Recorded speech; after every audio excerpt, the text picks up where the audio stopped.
Good morning students, welcome back to my channel study with Abhiman. आज मैं आप लोगों के लिए यूपी पॉलिटेक्निक एंट्रेंस एग्ज़ाम 2022 के लिए साइंस में फिजिक्स एंड केमिस्ट्री का एक टेस्ट लेकर आया हूँ। आज ये आपके इस टेस्ट का डे 5 है। आज की इस वीडियो को आप लोग एक टेस्ट की तरह ट्रीट कीजिएगा या फिर आप लोग इसे अपना रिवीजन भी मान सकते हैं। आज के इस टेस्ट में मैं आप लोगों से यहाँ पे टोटल 12 क्वेश्चंस पूछने वाला हूँ और ये क्वेश्चंस आप लोगों के साइंस में फिजिक्स एंड केमिस्ट्री से रिलेटेड क्वेश्चंस होने वाले हैं। जैसे मैं आप लोगों से यहाँ पे क्वेश्चंस पूछूँ वैसे ही आप लोगों को लाइव चैट में कमेंट करके अपने आंसर्स बताने हैं और जब टेस्ट कंप्लीट हो जाएगा तो आप लोग मुझे अपना स्कोर ज़रूर बताइएगा कमेंट बॉक्स में कि आप लोगों ने आज के इस टेस्ट में टोटल 12 क्वेश्चंस में से कितने क्वेश्चंस के आंसर्स करेक्ट किए थे।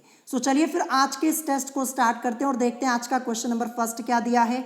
क्वेश्चन नंबर फर्स्ट आपको आपकी स्क्रीन के ऊपर दिख रहा होगा और इस क्वेश्चन का आंसर करने के लिए मैं आपको यहाँ पे 1 मिनट और 15 सेकेंड का टाइम दे रहा हूँ और आपका टाइम स्टार्ट हो चुका है। यहाँ पे लिखा है 10.0 ग्राम या फिर आप बोल सकते हैं 10 ग्राम CaCO3 गर्म करने पर 5.6 ग्राम CaO एवं 4.4 ग्राम CO2 देता है। दिया हुआ आंकड़ा किस नियम का समर्थन करता है? और ये क्वेश्चन आप लोगों का यूपी पॉलिटेक्निक एंट्रेंस एग्जाम 2019 में पूछा गया था और सेम टू सेम यही क्वेश्चन आप लोगों का 2020 के एंट्रेंस एग्जाम में भी पूछा गया था, बस ऑप्शंस में कुछ चेंजेस कर दिए गए थे।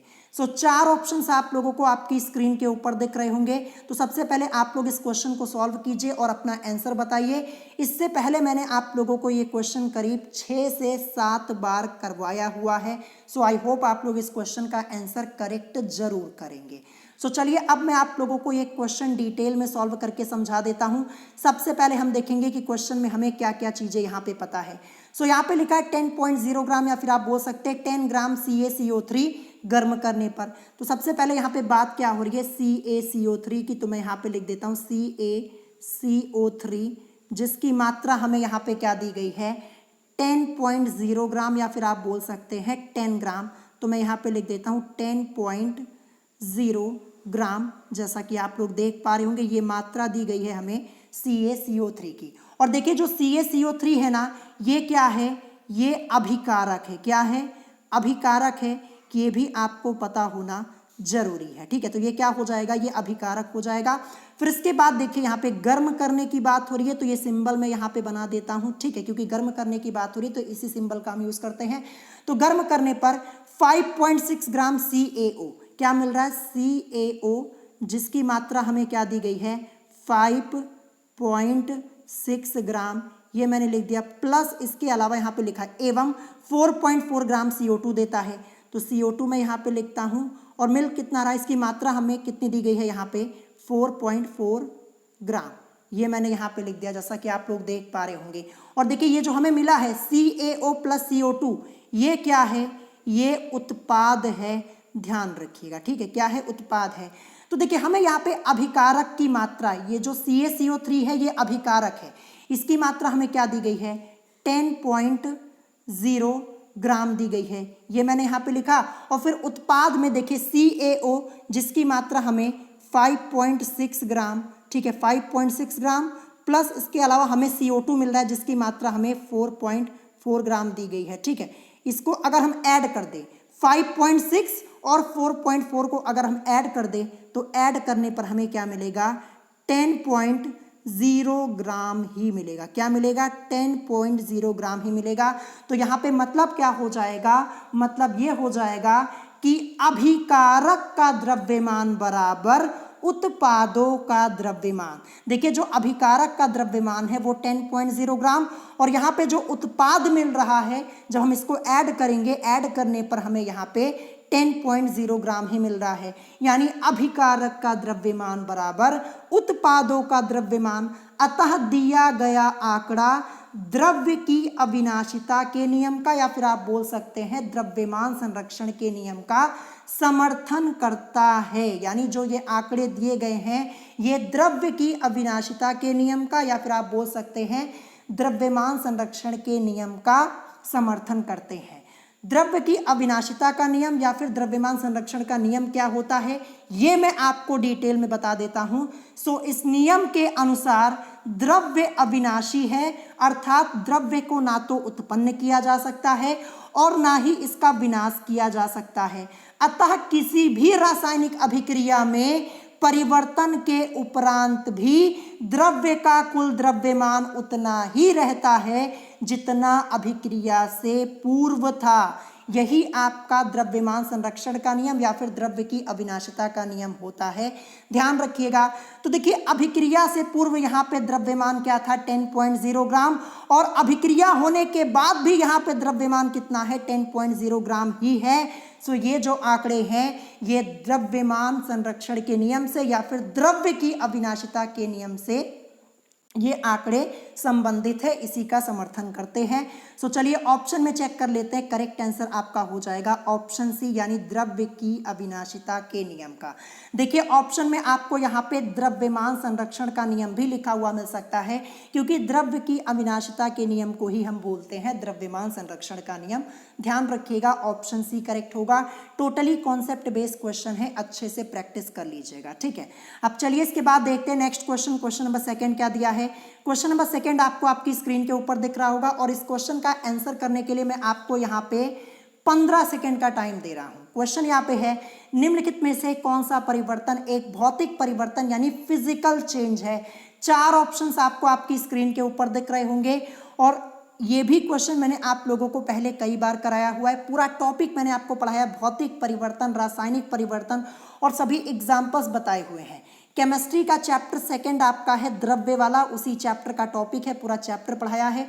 चैनल पर जाइएगा 2022 की केमिस्ट्री की प्लेलिस्ट चेक कर लीजिएगा, वहां पे आपको इस चैप्टर की सभी वीडियोस लाइन से मिल जाएंगी। सो यहाँ पे आपका टाइम कंप्लीट हो चुका है। अब मैं आपको करेक्ट आंसर बता देता हूँ।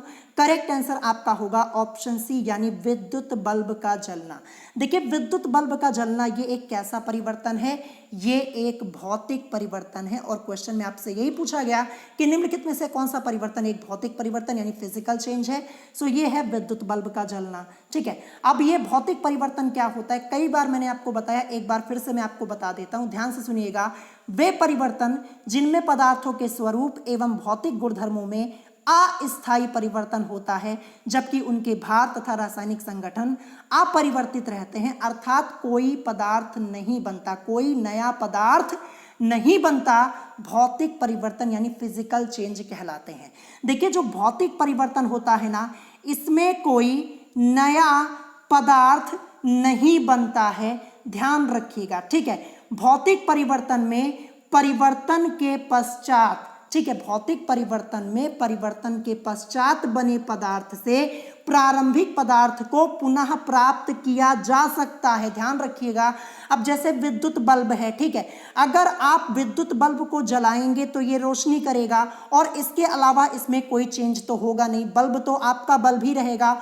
और अगर आप विद्युत बल्ब को बंद कर देंगे तो ये रोशनी देना बंद कर देगा और ये बल्ब तो आपका बल्ब ही तो रहेगा, कोई चेंज तो होगा नहीं। यहाँ पे मैंने आपको क्या बताया कि भौतिक परिवर्तन में परिवर्तन के पश्चात बने पदार्थ से प्रारंभिक पदार्थ पुनः प्राप्त किया जा सकता है। तो जैसे बल्ब जल रहा है, अगर आप बल्ब को बंद कर देंगे तो बंद करने के बाद बल्ब आपका बल्ब ही तो रहेगा, पुनः आपको बल्ब वैसे ही तो मिलेगा, कोई यहाँ पे फर्क तो पड़ेगा नहीं।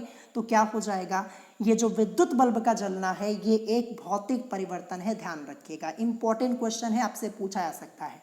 नेक्स्ट क्वेश्चन देखते हैं। क्वेश्चन नंबर 3 क्या दिया है।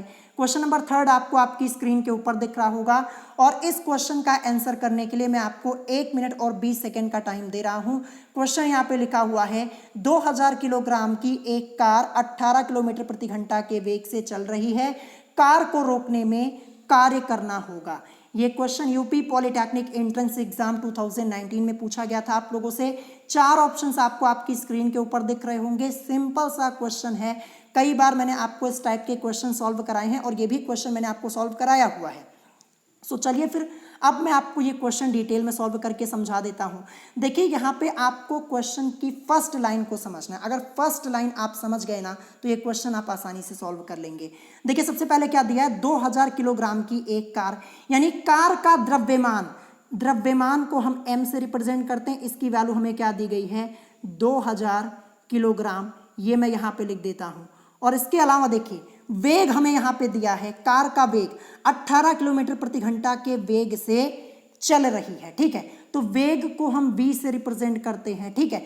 और देखिए ये 18 किलोमीटर प्रति घंटा में दिया गया है, इसको हमें चेंज करना होगा मीटर प्रति सेकंड में, क्योंकि वेग जो होता है वो आपका मीटर प्रति सेकंड में होता है, वेग का मात्रक मीटर प्रति सेकंड होता है, ध्यान रखिएगा। हम किलोमीटर प्रति घंटा में नहीं लिख पाएंगे यहाँ पे, इसको हमें चेंज करना होगा। सो यहाँ पे क्या करेंगे, देखिए 18 ये किलोमीटर प्रति घंटा में दिया गया है, तो क्या करेंगे 5/18 से हम यहाँ पे मल्टीप्लाई करवा देंगे, और ये जो आपका किलोमीटर प्रति घंटा है ये मीटर प्रति सेकंड में चेंज हो जाएगा। किलोमीटर प्रति घंटा को मीटर प्रति सेकंड में चेंज करने के लिए 5/18 से गुणा कराते, कई बार मैंने आपको बताया। तो 18 से 18 कैंसिल, क्या हो जाएगा 5, और ये आपका अब मीटर प्रति सेकंड में चेंज हो चुका है। यानी वेग v की वैल्यू को अब हम यहाँ पे क्या लिखेंगे, 5 मीटर प्रति सेकंड लिखेंगे, ध्यान रखिएगा, ठीक है। तो यहाँ पे 5 मीटर प्रति सेकंड, देखिए वेग को हम मीटर प्रति सेकंड में लिखते हैं, हम किलोमीटर प्रति घंटा में लेके चलेंगे तो ये क्वेश्चन सॉल्व ही नहीं होगा, ध्यान रखिएगा। तो ये मैंने यहाँ पे कर दिया। फिर पूछा गया हमसे कि कार को रोकने में कार्य करना होगा, तो बहुत ही ध्यान से सुनिएगा, मैं यहाँ पे एक लाइन बोलने जा रहा हूँ, इसको नोट कर लीजिएगा। कार को रोकने में किया गया कार्य बराबर कार की गतिज ऊर्जा होगी, ध्यान रखिएगा। क्या बोला मैंने कि कार को रोकने में किया गया कार्य बराबर कार की गतिज ऊर्जा, यानी हम यहाँ पे फॉर्मूला यूज करेंगे 12 mv², यही तो गतिज ऊर्जा का फॉर्मूला होता है। तो यहाँ पे लिखूंगा 12, द्रव्यमान m की वैल्यू हमें 2000 किलोग्राम दी गई है, फिर इसके बाद v² v की वैल्यू 5 मीटर प्रति सेकंड हमने चेंज की, किलोमीटर प्रति घंटा में यहाँ पे वेग था, चेंज किया 5 मीटर प्रति सेकंड, यानी यहाँ पे 5, क्योंकि स्क्वायर है तो 5 का स्क्वायर, और 5 का स्क्वायर अगर मैं लिखूं तो क्या हो जाएगा, डायरेक्ट मैं यहाँ पे लिख देता हूँ 25 हो जाएगा। सॉल्व करेंगे 2 1 जा 2, ये 2 1 जा 2, 0 0 0, बचा क्या हमारे पास अब 1000 गुणे 25, और गुणे में ऊपर 1 बचा हुआ, तो 1 से तो कोई फर्क पड़ेगा नहीं, अपॉन में 1 है उससे भी कोई फर्क नहीं पड़ेगा। तो 1000 गुणे 25 करेंगे तो हमें इज इक्वल टू क्या मिल जाएगा, 25,000, क्या मिलेगा 25,000 मिलेगा, और किस में आएगा, जूल में आएगा। लेकिन 25,000 इसको हम क्या करेंगे, इसको हम पावर के फॉर्म में लिखेंगे। जो 25,000 हमें मिला है, ये 25,000 मिला है, इसको पावर के फॉर्म में लिखेंगे। ऑप्शंस आपके पावर के फॉर्म में दिए गए हैं, तो मैं क्या करूंगा, यहाँ पे 25,000 लिखा है ना, यहाँ पे लाके दशमलव लगाऊंगा 2 के बाद, क्या कर दूंगा 2 के बाद दशमलव लगाऊंगा। तो देखिए कितने अंक के बाद दशमलव, 1 2 3 4 अंक के बाद लगाया हुआ है। तो अगले स्टेप में क्या करेंगे, 2.5 लिखेंगे, और कितने अंक के बाद दशमलव, 1 2 3 4, तो 10⁻⁴, और यहाँ पे ये जूल हो जाएगा। सो करेक्ट आंसर क्या हो जाएगा, 2.5 इंटू 10⁻⁴ जूल, यही इस क्वेश्चन का करेक्ट आंसर होगा। आई होप आपको समझ में आया होगा। देखिए पावर के फॉर्म में हम कैसे चेंज करते हैं, जब मैंने आपको कोटि मान पढ़ाया था वहां पे पावर के फॉर्म में चेंज करना अच्छे से समझाया हुआ था, ये तो सिर्फ मैंने आपको यहाँ पे समझाने के लिए बताया। सॉल्व करने पर यहाँ पे आपका 2.5 इंटू 10⁻⁴ जूल आएगा। चलिए चेक कर लेते कहाँ पे दिया है, ये दिया है ऑप्शन बी में, ऑप्शन बी करेक्ट हो जाएगा। क्वेश्चन की प्रैक्टिस कर लीजिएगा, इंपॉर्टेंट है। नेक्स्ट क्वेश्चन देखते हैं, क्वेश्चन नंबर 4 दिया हुआ है। इस क्वेश्चन का आंसर करने के लिए मैं आपको 15 सेकेंड का टाइम दे रहा हूँ। क्वेश्चन यहाँ पे है कि चमगादड़ द्वारा उत्सर्जित की जाने वाली तरंगों की आवृत्ति होती है। ये क्वेश्चन आप लोगों का यूपी पॉलिटेक्निक एंट्रेंस एग्जाम 1996 में पूछा जा चुका है।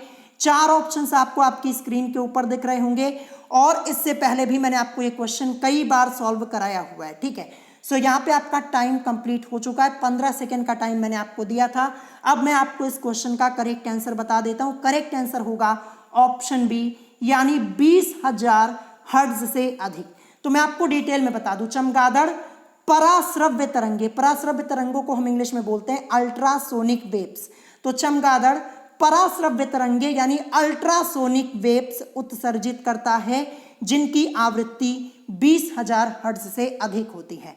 ध्यान रखिएगा कि जो चमगादड़ है ये पराश्रव्य तरंगे उत्सर्जित करता है। कौन सी तरंगे, पराश्रव्य तरंगे। आपसे ये भी क्वेश्चन पूछा जा सकता है कि जो चमगादड़ है ये कौन सी तरंगे उत्सर्जित करता है? तो पराश्रव्य तरंगे उत्सर्जित करता है, जिसको हम इंग्लिश में बोलते हैं अल्ट्रासोनिक वेव्स, और जिसकी फ्रीक्वेंसी होती है, आवृत्ति जिसकी होती है 20,000 हर्ट्ज से अधिक।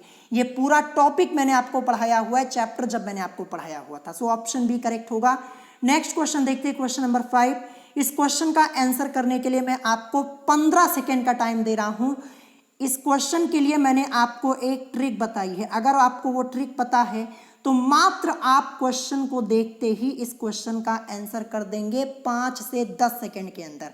देखिए यहाँ पे क्वेश्चन लिखा है कि एक रेडियो एक्टिव नाभिक की अर्ध आयु 44 दिन है। इस नाभिक का 1 ग्राम कितने दिन में कम होकर 125 मिलीग्राम रह जाएगा? ये आपसे यहाँ पे पूछा जा रहा है। 4 ऑप्शंस आपको आपकी स्क्रीन के ऊपर दिख रहे होंगे। तो चलिए अब मैं आपको ये क्वेश्चन डिटेल में सॉल्व करके समझा देता हूँ और आपको ट्रिक भी एक बार फिर से बता देता हूँ। तो देखिए यहाँ पे क्या दिया हुआ है कि एक रेडियो एक्टिव नाभिक की अर्ध आयु 44 दिन है। तो सबसे पहले मैं यहाँ पे लिखूंगा अर्ध आयु। क्या लिखूंगा? अर्ध आयु। अर्ध आयु हमें कितने दिन दी गई है? 44 दिन दी गई है। तो फिर पूर्ण आयु क्या हो जाएगी? पूर्ण आयु क्या हो जाएगी? अर्ध आयु तो हमें पता है, तो पूर्ण आयु हो जाएगी 88 दिन। क्या हो जाएगी? 88 दिन। अगर मैं आपसे कहूं, देखिए जब पूर्ण आयु 88 है तो अर्ध आयु क्या होगी? 44 ही तो होगी। 88 का ही तो आधा 44 होता है। मैं आपको एग्जाम्पल के तौर पे बता दूं, ठीक है, एग्जाम्पल के तौर पे समझा दूं मैं आपको। जैसे मान लीजिए कोई स्टूडेंट है जिसकी एज क्या है? 20 ईयर्स है। अगर मैं आपसे पूछूं कि इस स्टूडेंट की अर्ध आयु क्या है, यानी आधी उम्र इसकी क्या होगी, तो आप तुरंत बोलेंगे ना कि इस स्टूडेंट की आधी उम्र यानी अर्ध आयु क्या होगी? 10 ईयर्स होगी। बस इसी कॉन्सेप्ट को आपको समझना है। जैसे यहाँ पे क्वेश्चन में आपको दिया हुआ था कि अर्ध आयु यहाँ पे 44 दिन है, तो मैंने यहाँ पे पूर्ण आयु लिख दी 88 दिन। 88 का तो आधा ही 44 होगा। अब कुछ नहीं करना, 44 और 88 को आप जोड़ दीजिए। जोड़ने पर आपको मिलेगा 132 दिन, और यही इस क्वेश्चन का क्या हो जाएगा? आंसर हो जाएगा। देखिए अगर आप इस ट्रिक से सॉल्व करेंगे ये क्वेश्चन आप मात्र 5 सेकंड के अंदर सॉल्व कर पाएंगे। मैं आपको समझा रहा था ना, इसीलिए टाइम लग गया, नहीं तो ये क्वेश्चन तो मैं 2 सेकंड के अंदर देखते ही इस क्वेश्चन को मैं सॉल्व कर देता। सो इस ट्रिक को समझ लीजिएगा, 100% ये ट्रिक वर्क करेगी। 132 दिन आपका कहाँ पे दिया हुआ है? ये आपका ऑप्शन डी में दिया गया है। सो ऑप्शन डी आपका इस क्वेश्चन का करेक्ट आंसर हो जाएगा। अब चलिए नेक्स्ट क्वेश्चन देखते हैं। क्वेश्चन नंबर 6 यहाँ पे दिया हुआ है, आप लोग अपनी स्क्रीन के ऊपर देख पा रहे होंगे, और इस क्वेश्चन का आंसर करने के लिए 1 मिनट 15 सेकेंड का टाइम दे रहा हूँ। यहाँ पे क्वेश्चन लिखा है कि एक तत्व आवर्त सारणी के 5वें समूह 5th ए में उपस्थित है। इसमें से एक अल्फा कण उत्सर्जित होने पर बनने वाला नया परमाणु किस समूह से संबंधित होगा? 4 ऑप्शंस आप लोगों को आपकी स्क्रीन के ऊपर यहाँ पे दिख रहे होंगे, ठीक है। ये क्वेश्चन करीब मैंने आपको 2 से 3 बार सॉल्व कराया है। अभी जो लास्ट डे जो मैंने आपका टेस्ट लिया था वहाँ पे सेम टू सेम ऐसा ही क्वेश्चन कराया था, लेकिन अल्फा की जगह वहाँ पे क्या था? बीटा कण दिया हुआ था। क्या था? बीटा कण था। लेकिन आज के इस क्वेश्चन में यहाँ पे अल्फा कण दिया हुआ है। देखिए ये क्वेश्चन आपकी अरिहंत की बुक में नहीं है। बीटा कण वाला तो है, लेकिन अल्फा कण वाला ये आपकी बुक में नहीं दिया गया है। मैंने आपको पहले भी कई बार बताया कि मैं आप लोगों को कई बुक से स्टडी करवाता हूँ। मेरे पास 3 से 4 बुक अवेलेबल हैं। जो क्वेश्चन इंपॉर्टेंट होते हैं सभी बुक से सेलेक्ट करके मैं आपको सॉल्व करवा देता हूँ। सो आप लोग यहाँ पे ऑप्शंस देख लीजिए, 4 ऑप्शंस आपको दिख रहे होंगे। तो चलिए अब मैं आपको ये क्वेश्चन डिटेल में सॉल्व करके समझा देता हूँ अच्छे से। देखिए यहाँ पे एक रूल आपका अप्लाई होगा। कौन सा रूल अप्लाई होगा? सोडी समूह विस्थापन का नियम। तो मैं आपको डिटेल में समझा दूं। सोडी समूह विस्थापन के नियम के अनुसार किसी परमाणु में से एक अल्फा कण उत्सर्जित होने पर बनने वाला नया परमाणु आवर्त सारणी में मूल परमाणु के स्थान से 2 स्थान बाईं ओर स्थित होता है। कौन सा? 2 स्थान बाईं ओर स्थित होता है। बाएं की बात यहाँ पे हो रही है, ध्यान रखिएगा। देखिए अल्फा कण का कॉन्सेप्ट अलग है और बीटा कण का कॉन्सेप्ट अलग है। मैंने आपको कॉन्सेप्ट क्या बताया, सोडी समूह विस्थापन के नियम के अनुसार किसी परमाणु में से एक अल्फा कण उत्सर्जित होने पर बनने वाला नया परमाणु आवर्त सारणी में मूल परमाणु के स्थान से 2 स्थान बाईं ओर स्थित होता है। ठीक है, अब देखिए यहाँ पे तत्व हमें दिया गया, मैं यहाँ पे सिर्फ लिख देता हूँ तत्व। तत्व का नाम यहाँ पे नहीं लिखा है। तत्व जो दिया गया है ये किस समूह में है, 5th A समूह में है। ठीक है, 5th A समूह में है, तो ये मैं यहाँ पे लिख देता हूँ, या फिर आप यहाँ पे नंबर में लिखना चाहें तो 5 और फिर इसके आगे A लिख दीजिए और यहाँ पे समूह लिख दीजिए। ठीक है, ये हो गया।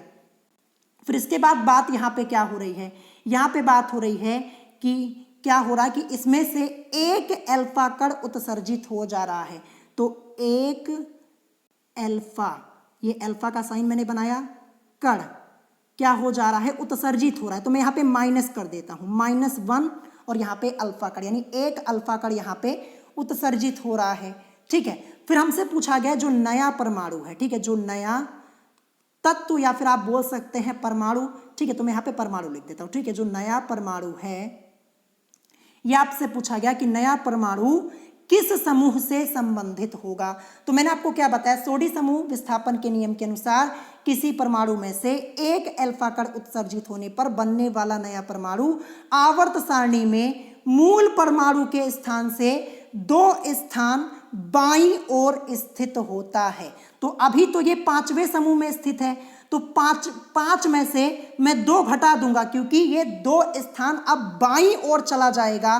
तो 5 में से अगर मैं 2 को घटा दूं तो मुझे मिलेगा 3। तो कहने का मतलब अब ये नया परमाणु किस समूह से संबंधित होगा, 1 2 3 थर्ड और A समूह, यही इस क्वेश्चन का करेक्ट आंसर हो जाएगा। तो आई होप आपको ये क्वेश्चन समझ में आया होगा।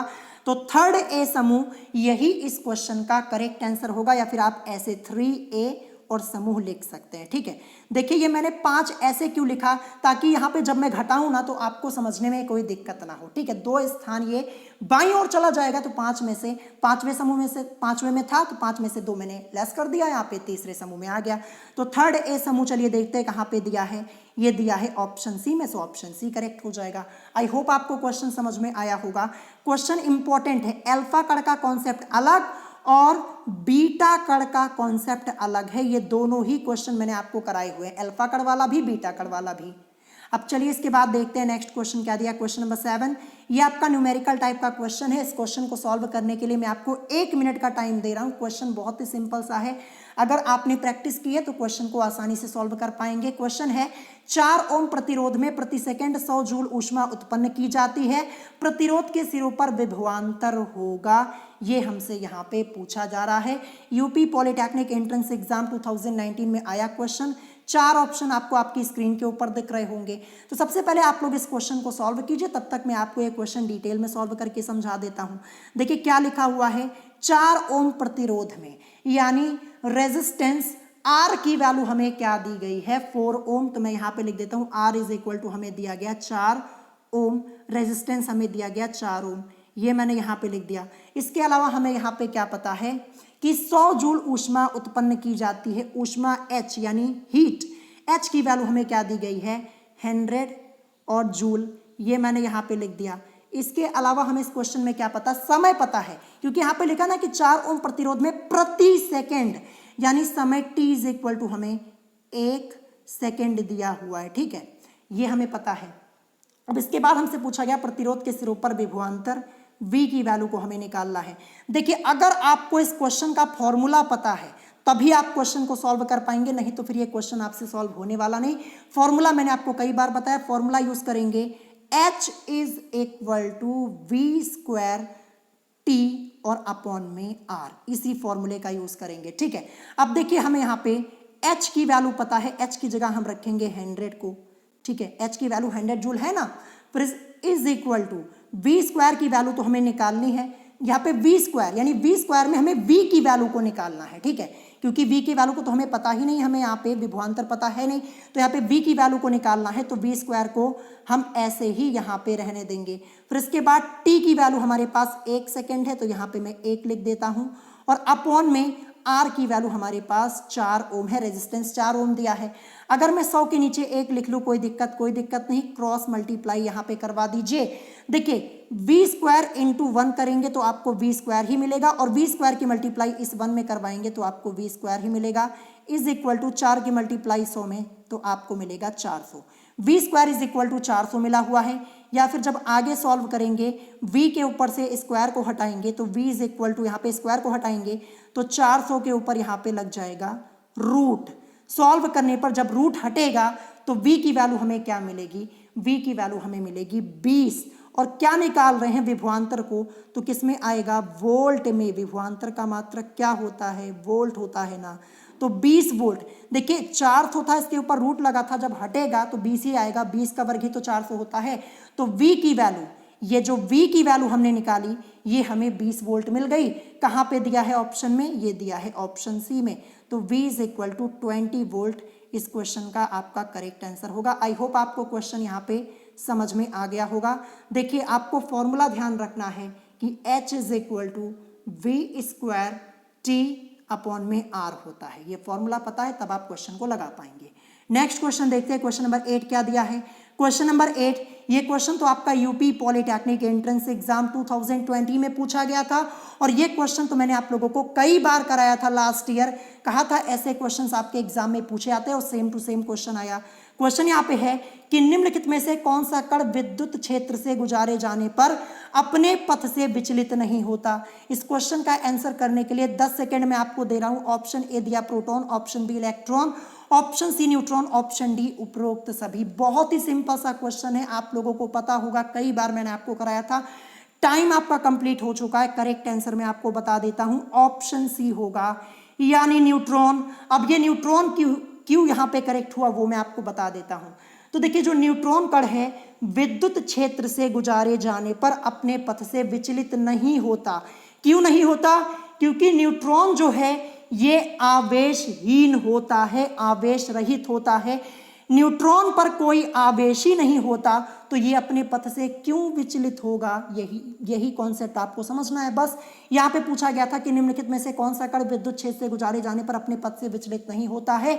सो ये है न्यूट्रॉन, क्योंकि न्यूट्रॉन पर कोई आवेश ही नहीं होता, ये आवेश रहित होता है, इसीलिए अपने पथ से विचलित नहीं होता। अब देखते हैं नेक्स्ट क्वेश्चन, क्वेश्चन नंबर 9। इस क्वेश्चन का आंसर करने के लिए मैं आपको 15 सेकेंड का टाइम दे रहा हूँ। कई बार क्वेश्चन कराया है। क्वेश्चन यहाँ पे है कि गैसों का वह गुण जिसके कारण वे गुरुत्वाकर्षण के नियम के विरुद्ध एक दूसरे में मिलने की प्रवृत्ति रखती हैं कहलाता है। ये गुण क्या कहलाता है। ऑप्शन ए दिया है विसरण, ऑप्शन बी संचरण, ऑप्शन सी तापक्रम, और ऑप्शन डी दिया है इनमें से कोई नहीं। तो सबसे पहले आप लोग मुझे अपना करेक्ट आंसर बताइए। मैंने आपको यहाँ पे 10 सेकेंड का टाइम दिया था, टाइम आपका कंप्लीट हो चुका है। करेक्ट आंसर आपका होगा विसरण। ध्यान रखिएगा ऑप्शन ए इस क्वेश्चन का आपका करेक्ट आंसर हो जाएगा। क्वेश्चन ये मोस्ट इंपॉर्टेंट है, आपके एग्जाम में पूछा जा सकता है इस बार। अब चलिए इसके बाद देखते हैं next question, question number 10। Question number 10 यहाँ पे है कि निम्नलिखित में से कौन सा मिलान गलत है। देखिए एक तरफ तत्व के नाम लिखे हैं और एक तरफ उन तत्वों के लैटिन नाम यहाँ पे लिखे हुए हैं। तो देखिए ऑप्शन ए में सोडियम दिया है, सोडियम का लैटिन नेम कालियम लिखा है।